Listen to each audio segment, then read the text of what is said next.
अब ताजा जनादेशमा जानुपर्दछ भन्ने निर्णयका साथ केपी शर्मा ओलीजीले संसद विघटन गर्नुभएको थियो। त्यो संसद विघटनलाई प्रतिगमन भनियो। ताजा जनादेशमा जाने कुरा प्रगतिशील कदम हो, लोकतान्त्रिक कदम हो, संविधानको रक्षा हो कि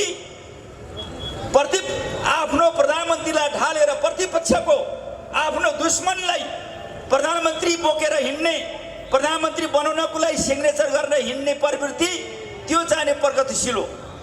यो दुनियाँको इतिहासमा, राजनीति इतिहासमा यो नोट गर्न लायक, अध्ययन गर्न लायक, दुनियाँका राजनीतिक नेता र पार्टीहरूले अध्ययन गर्न लायक यो विषय छ। मैले અહીં भन्दै थिएँ अग्रगमन र पश्चगमन के हो। संविधान अन्तर्गत अब संसदले काम गर्दैन, आफ्नै पार्टीका सांसद पनि चाहिँ अब विरोधी नेताको पछि लाएर हिँड्छन् भने ताजा जनादेशमा जाने कुरा त्यो प्रगतिशील कदम हो, त्यो क्रान्तिकारी कदम हो, त्यो संविधानको रक्षा हो। संविधानको रक्षामा पहल गरिएको थियो। तर साथीहरू के छ भनेदेखि त्यसको विपक्षमा उभिनु भयो र चाहिँ त्यसलाई चाहिँ प्रतिगमन भन्नुभयो। अहिले पछिल्लो चरण हामी देखिरहेका छौँ, हामीले थाहा पाइरहेका छौँ, देखिरहेका छौँ। त्यसरी संसद विघटन कि संसद पुनर्स्थापनाको मुद्दा आयो। संसद विघटन गर्नु प्रगतिशील कदम थियो, मानौ संसद पुनर्स्थापना गर्ने कुरा नै ठिक थियो भने पनि संसद पुनर्स्थापना गराइदिएको भए पनि अलिकता सन्तोष गर्ने ठाउँ हुन्थ्यो। त्यो संसद पुनर्स्थापना मात्रै भएन, प्रधानमन्त्रीलाई टिको लाएर परमादेश मार्फत प्रधानमन्त्रीलाई टिको लाएर पठाइयो, आदेश दिएर परमादेश गरियो, फरमाइस गरियो। अनि अब देशका राजनीतिक पार्टी, देशको सांसद, देशका नेताहरूको कुनै औचित्य छ? अब देशको राजनीति, देशका जनताहरूले, देशका जनप्रतिनिधिहरूले, देशका नेताहरूले गर्ने कि अब यो जाने कुनै सीमाना पारी या समुद्र पारीका मुलुकहरूले चाहिँ आदेश दिन्छन्, त्यो आदेश सर्वोच्चले चाहिँ फरमाइस गर्ने, सर्वोच्चको एउटा कठपुतली काम भयो। शक्ति पृथकीकरणको सिद्धान्तमा समेत पनि ध्यान नदिएर नयाँ लोकतान्त्रिक सरकार, लोकतान्त्रिक संविधानलाई समय पनि किचेर अबदस्त गरेर, ध्वस्त गरेर, लत्याएर हामी सबैलाई जानकारी छ कि जुन किसिमको परमादेश जारी गरियो, यो देशका राजनीतिक पार्टी, जनता र जनप्रतिनिधिको औचित्य समाप्त गरियो। यो के छ भने संविधानलाई चाहिँ ध्वस्त गर्ने यो प्रतिगमन र प्रतिक्रान्तिकारी कदम। संविधानलाई लत्याएर त्यो परमादेश जारी गरियो। त्यति मात्रै होइन, परमादेश जारी मात्रै गरिएन, त्यो चाहिँ प्रधानमन्त्रीलाई धारा 76 को 5 अनुसार कुनै पनि सांसदलाई चाहिँ व्हिप नलाग्ने, फ्लोर क्रस गर्न गरे पनि केही नहुने भन्ने चाहिँ आदेश पनि समेत पनि भयो। यस्तो किसिमको आदेशले यो सरकारलाई कुनै पनि हालतमा देशी विदेशी प्रतिक्रियावादी शक्तिहरूले ढाल्ने, सिद्ध्याउने चाहिँ उद्देश्यका साथ अगाडि बढेका थिए। नेपालको संविधानलाई नै चुनौती दियो र नेपालको संविधानलाई ध्वस्त पार्ने उद्देश्यका साथ अगाडि बढेको छ। समाजको आवाज.com। हामी यति बेला विद्यार्थीहरूको कार्यक्रममा सहभागी भइरहेका छौँ। विद्यार्थीहरूले अध्यादेशको विरुद्धमा भण्डाफोर कार्यक्रम राखिरहनु भएको छ र यति बेला चर्चाका विषयहरू अध्यादेश, परमादेश र जनादेशको विषयमा व्यापक रूपमा चर्चा छ। के हो अग्रगमन, के हो पश्चगमन, यसको विषयमा पनि चर्चा छ।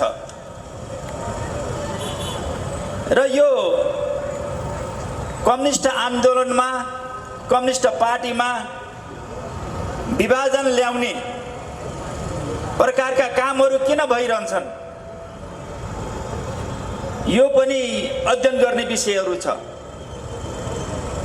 हामीले यो कुरा बुझ्न पर्दछ कि आजको दुनियाँमा आजको समकालीन दुनियाँमा विश्व कम्युनिस्ट आन्दोलन कमजोर अवस्थामा छ, रक्षात्मक अवस्थामा छ। तर नेपालको कम्युनिस्ट आन्दोलन, नेपालको कम्युनिस्ट जनमत ज्यादै नै शक्तिशाली छ। चाहे त्यो जनक्रान्तिमा होस्, चाहे त्यो जनआन्दोलनमा होस्, चाहे त्यो मधेस आन्दोलनमा, चाहे त्यो समग्र आन्दोलनमा होस्, कम्युनिस्टहरूले अग्रगामी भूमिका खेलेका छन्, निर्णायक र नेतृत्वदायी भूमिका खेलेका छन्। 240 वर्षको राजाको निरङ्कुश व्यवस्थालाई ध्वस्त गर्न, देशमा सङ्घीय गणतन्त्र प्राप्त गर्नको लागि नेपालका कम्युनिस्टहरूले अग्रगामी नेतृत्वकामी भूमिका खेलेको कुरा जगजाहेर छ। हामीले पुरानो व्यवस्था फाल्ने र नयाँ व्यवस्था ल्याउन, सङ्घीय गणतन्त्र ल्याउनको लागि ठुलो कुर्बानी गरेका छौँ। हामीले त्यति मात्रै गरेनौँ, व्यवस्थामा मात्रै परिवर्तन ल्याएनौँ, हामीले राजनीतिक एजेन्डामा पनि परिवर्तन ल्यायौँ र जनताका अधिकारहरूलाई संविधानमा संस्थागत पनि गर्यौँ। एक हदसम्म राजनीतिक क्रान्तिको अन्त्य र अब विकास र समृद्धिको महान राजनीतिक एजेन्डामा हामी अगाडि बढिरहेको सन्दर्भ, त्यसको लागि छरिएर रहेका, विभाजनमा रहेका नेपालका कम्युनिस्टहरूलाई एकीकृत गर्ने उद्देश्यले नेकपा एमाले र नेकपा माओवादी केन्द्रको बीचमा चुनावी तालमेल गरेर नयाँ संविधानपछि हामीले नयाँ ताजा जनादेश प्राप्त गरे। त्यो झन्डै 2/3 बहुमतको जनादेश थियो र केपी शर्मा ओलीजीको नेतृत्वमा, प्रथम अध्यक्षको नेतृत्वमा पार्टी, नेपाल कम्युनिस्ट पार्टी सँगसँगै केपी शर्मा ओलीकै नेतृत्वमा सरकार, झन्डै 2/3 बहुमतको सरकार अगाडि बढ्यो। चाहे राष्ट्रियताको प्रश्नमा होस्, चाहे विकास र समृद्धिको प्रश्नमा होस्, चाहे जो सामाजिक सेवा र न्यायको क्षेत्रमा होस्, अग्रणी भूमिका खेलिरहेको थियो। यी कामहरू, यी योगदानहरू, यी परिवर्तनहरू, यी विकासहरूलाई देख्दा नेपालका प्रतिक्रियावादी शक्ति मात्रै होइन, विश्वका प्रतिक्रियावादी शक्तिहरूको टाउको दुखिरहेको थियो। यो नेपालमा के भइरहेको छ? विश्वबाट कम्युनिस्ट आन्दोलन कमजोर भइरहेछ, नेपालमा मौलाइरहेको छ। नेपालमा जबरदस्त रूपमा विकास भएको यो कम्युनिस्ट आन्दोलन विश्वलाई डढेलो लाग्न सक्छ, विश्वका प्रतिक्रियावादी शक्तिहरूलाई डढेलो लाग्न सक्छ भनेर विश्वका साम्राज्यवादी र प्रतिक्रियावादी शक्तिहरूले उनीहरूले षड्यन्त्र गरिरहेका थिए र त्यो शक्तिशाली नेकपा नेपाल कम्युनिस्ट पार्टीलाई र त्यो शक्तिशाली झन्डै 2/3 बहुमतको सरकारलाई कसरी विभाजन गर्न सकिन्छ, पार्टीलाई कसरी विभाजन गर्न सकिन्छ, सरकारलाई कसरी अपदस्थ गर्न सकिन्छ भनेर षड्यन्त्र गर्दै थिए। हाम्रै नेकपा भित्रका हाम्रा साथीहरू, आफूलाई क्रान्तिकारी भन्ने साथीहरू, आफूलाई अनुभवी भन्ने साथीहरू त्यो खेलमा, त्यो षड्यन्त्रमा फस्नुभयो र प्रतिक्रियावादी शक्तिहरूको खेलौना बन्नुभयो र पार्टीलाई फुटाइ छाड्नुभयो, नेकपालाई फुटाउनु भयो र सरकारलाई त्यसपछि सरकार ढाल्ने षड्यन्त्र गर्न थाल्नुभयो। सरकारलाई पनि करिब करिब ढाल्ने दिशातिर अगाडि बढ्नुभयो र नेकपा फुटे पनि केपी शर्मा ओलीले नेतृत्व गरेको पार्टी र सरकार अझ झनपछि झन मजबुत देखिन थाल्यो, झनपछि झन शक्तिशाली देखिन थाल्यो। पार्टी फुटाए पनि चाहिँ ती प्रतिक्रियावादी शक्तिहरूको चयन आएन। अब कसरी सरकार ढाल्ने भनेर उहाँहरूले त्यो तानामाना बुनिरहेको अवस्थामा के अब हामी सबैलाई जानकारी छ, पार्टीभित्री बखडा, अस्वस्थ अन्तर्विरोध, राजनीतिक अन्तर्विरोध र सरकारमा पनि सांसदहरूले चाहिँ के छ भनेदेखि आफ्नै पार्टीको नेतृत्वको विरुद्धमा, आफ्नै पार्टीको प्रधानमन्त्रीको विरुद्धमा व्यापक रूपमा षड्यन्त्र गर्न थाल्नुभयो। अब सरकार चल्ने सम्भावना नभइसकेपछि हामीले बुझ्नु के पर्दछ भने सरकार चल्न नसक्ने स्थिति आइसकेपछि अब हामी ताजा जनादेशमा जाने कि नजाने, त्यही खेल खेलिरहने, त्यही चलखेल गरिरहने, त्यही षड्यन्त्र गरिरहने, सांसदहरूको किनबेच गरिरहने, आफ्नै पार्टीका नेताहरू, आफ्नै पार्टीका सांसदहरू प्रतिपक्षको दलको नेतालाई, पार्टीको नेतालाई प्रधानमन्त्री बनाएर बोकेर हिँड्ने, टिकट एउटा पार्टीको लिने, अनि पछि प्रधानमन्त्री अर्को पार्टीकोलाई बनाउन हिँड्ने भइसकेपछि अब यो संसद चल्दैन। अब ताजा जनादेशमा जानुपर्दछ भन्ने निर्णयका साथ केपी शर्मा ओलीजीले संसद विघटन गर्नुभएको थियो। त्यो संसद विघटनलाई प्रतिगमन भनियो। ताजा जनादेशमा जाने कुरा प्रगतिशील कदम हो, लोकतान्त्रिक कदम हो, संविधानको रक्षा हो कि आफ्नो प्रधानमन्त्रीलाई ढालेर प्रतिपक्षको आफ्नो दुश्मनलाई प्रधानमन्त्री बोकेर हिँड्ने, प्रधानमन्त्री बनाउनको लागि सिग्नेचर गर्न हिँड्ने प्रवृत्ति, त्यो चाहिँ प्रगतिशील हो। यो दुनियाँको इतिहासमा, राजनीति इतिहासमा यो नोट गर्न लायक, अध्ययन गर्न लायक, दुनियाँका राजनीतिक नेता र पार्टीहरूले अध्ययन गर्न लायक यो विषय छ। मैले અહીં भन्दै थिएँ अग्रगमन र पश्चगमन के हो। संविधान अन्तर्गत अब संसदले काम गर्दैन, आफ्नै पार्टीका सांसद पनि चाहिँ अब विरोधी नेताको पछि लाएर हिँड्छन् भने ताजा जनादेशमा जाने कुरा त्यो प्रगतिशील कदम हो, त्यो क्रान्तिकारी कदम हो, त्यो संविधानको रक्षा हो। संविधानको रक्षामा पहल गरिएको थियो। तर साथीहरू के छ भनेदेखि त्यसको विपक्षमा उभिनु भयो र चाहिँ त्यसलाई चाहिँ प्रतिगमन भन्नुभयो। अहिले पछिल्लो चरण हामी देखिरहेका छौँ, हामीले थाहा पाइरहेका छौँ, देखिरहेका छौँ। त्यसरी संसद विघटन कि संसद पुनर्स्थापनाको मुद्दा आयो। संसद विघटन गर्नु प्रगतिशील कदम थियो, मानौ संसद पुनर्स्थापना गर्ने कुरा नै ठिक थियो भने पनि संसद पुनर्स्थापना गराइदिएको भए पनि अलिकता सन्तोष गर्ने ठाउँ हुन्थ्यो। त्यो संसद पुनर्स्थापना मात्रै भएन, प्रधानमन्त्रीलाई टिको लाएर परमादेश मार्फत प्रधानमन्त्रीलाई टिको लाएर पठाइयो, आदेश दिएर परमादेश गरियो, फरमाइश गरियो। अनि अब देशका राजनीतिक पार्टी, देशको सांसद, देशका नेताहरूको कुनै औचित्य छ? अब देशको राजनीति, देशका जनताहरूले, देशका जनप्रतिनिधिहरूले, देशका नेताहरूले गर्ने कि अब यो जाने कुनै सीमाना पारी या समुद्र पारीका मुलुकहरूले चाहिँ आदेश दिन्छन्, त्यो आदेश सर्वोच्चले चाहिँ फरमाइस गर्ने, सर्वोच्चको एउटा कठपुतली काम भयो।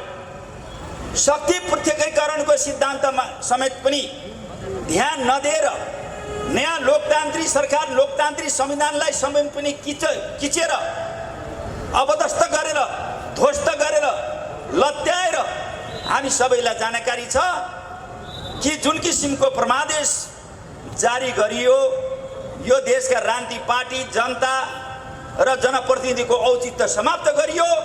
यो के छ भने संविधानलाई चाहिँ ध्वस्त गर्ने यो प्रतिगमन र प्रतिक्रान्तिकारी कदम। प्रतिगमन के हो भन्ने कुरा यो बुझ्न जरुरी छ। यो हो प्रतिगमन। ताजा जनादेशमा जाने कुरा अग्रगमन हो भने यो जो किसिमको चाहिँ प्रयत्न गरियो, संविधानलाई लत्याएर जो परमादेश जारी गरियो, त्यति मात्रै होइन, परमादेश जारी मात्रै गरिएन, त्यो चाहिँ प्रधानमन्त्रीलाई धारा 76 को 5 अनुसार कुनै पनि सांसदलाई चाहिँ हुइप नलाग्ने, फ्लोर क्रस गर्न गरे पनि केही नहुने भन्ने चाहिँ आदेश पनि समेत पनि भयो।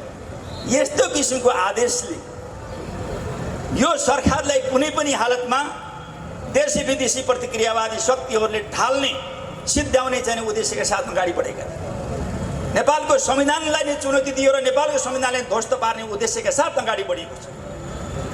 मानव हामीले यसको विरोध गर्दा गर्दै पनि हामीले यो विषयलाई जनताको बीचमा लैजाने र संविधानको पक्षमा उभिने, चाहे चुनावको माध्यमबाट होस्, चाहे सङ्घर्षको माध्यमबाट होस्, या कुनै पनि माध्यमबाट हामीहरू यो लोकतान्त्रिक संविधान र यो व्यवस्थाको रक्षाको निमित्त हामी अगाडि बढिरहेका छौँ।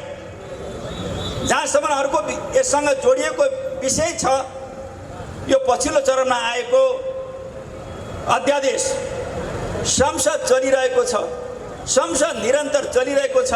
संसदलाई स्थगित गरेर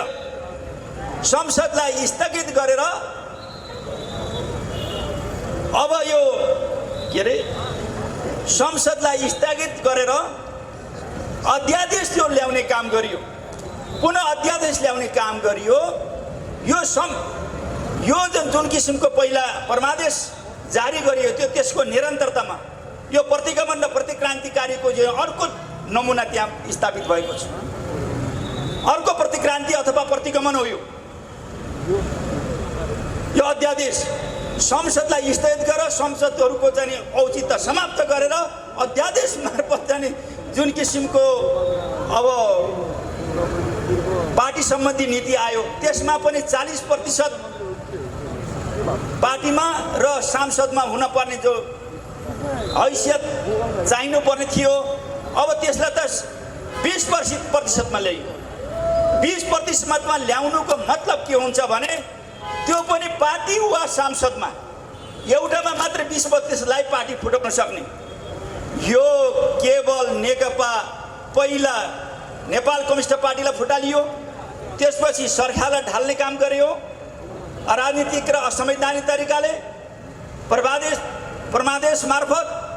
अनि पछि फेरि अब पनि अझै पनि केपी शर्मा ओलीले नेतृत्व गरेको पार्टी शक्तिशाली छ अझै पनि भन्ने मूल्याङ्कन गरेर अब एमालेलाई पनि अझै पनि फुटाउने उद्देश्यका साथ त्यो अगाडि बढियो र त्यसरी साथीहरू अगाडि बढ्नुमा छ। उहाँहरू जानेर या नजानेर विदेशी प्रतिक्रियावादी शक्तिहरूको खेलौना बन्नुभयो, मतियार बन्नुभयो। यो कुराले चाहिँ भोलि तपाईँले हेर्दै जानु होला। माधव नेपालजीको जो टिम छ, मैले नाम लिन चाहेको थिइनँ, माधव नेपाल टिम पनि अब फुट्ने, अब माओवादी पनि फुट्ने, अब काङ्ग्रेस पनि फुट्ने। अब 20% भइसकेपछि कोही पार्टी बाँकी रहन्छ। यस्तो किसिमको उहाँहरूले आफ्नो टाउकोमा आफै बन्चारो हान्दै हुनुहुन्छ।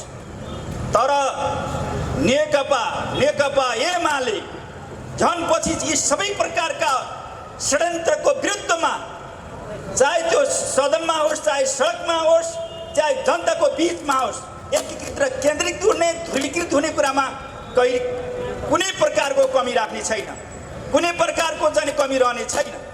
र यो पार्टी देशको सबभन्दा शक्तिशाली र पहिलो पार्टी आगामी चुनावमा हेरे हुन्छ कि पहिलो पार्टी हुन्छ। अब उहाँहरूमा कलह सुरु भयो। अब नेकपा एमालेलाई सिद्धाउने सबै खेलहरू उहाँहरूका समाप्त भए। अब एमाले चम्केर आउँछ, शक्तिशाली भएर आउँछ, अरू पार्टीहरूको उधेली लाग्दै जान्छ। उहाँहरूले आफ्नो मृत्युको आफ्नो खाल्टो आफै खन्दै हुनुहुन्छ, उहाँहरू सिद्धिँदै हुनुहुन्छ। त्यस कारणले हामी डराउन पर्ने कुरा केही पनि छैन। सबै प्रकारका सङ्कटहरूबाट, सबै प्रकारका सङ्घर्षहरूबाट, सबै प्रकारका अन्तर्गिर्वटबाट हामी गुज्रेर आएका छौँ र हामीले यो अन्तर्सङ्घर्ष र यो राजनीतिक परिस्थितिबाट पनि हामी अगाडि बढ्नेछौँ। जहाँसम्म मैले एउटा जानकारीको लागि अफगानिस्तानमा अफगानी जनताहरूले अथवा तालिबानीहरूले उनीसँग हाम्रो विचार मिल्छ मिल्दैन त अर्को कुरा हो।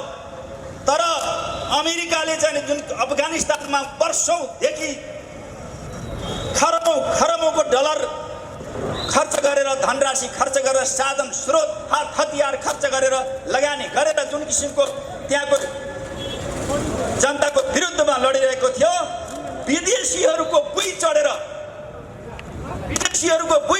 चाहिँ त्यहाँको जनताहरूलाई जित्न सकिन्न भन्ने कुराको प्रमाण अफगानिस्तान छ।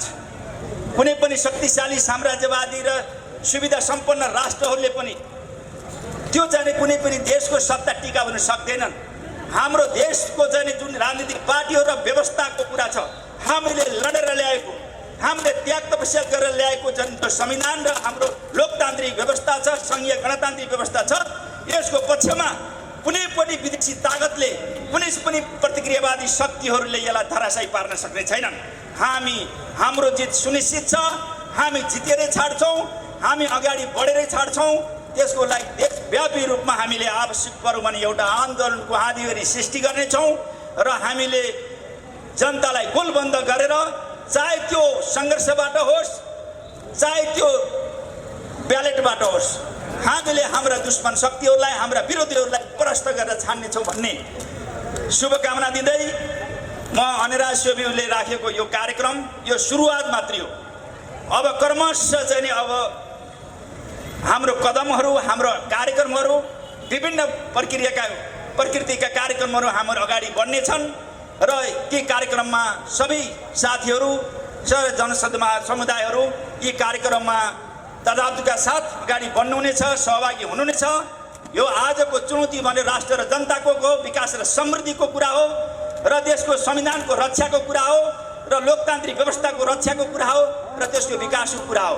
त्यसकारणले देशमा सबैको सहभागिता रहनेछ भन्ने शुभकामना दिँदै मेरा भनाइहरू अन्त्य गर्दछु। हस्त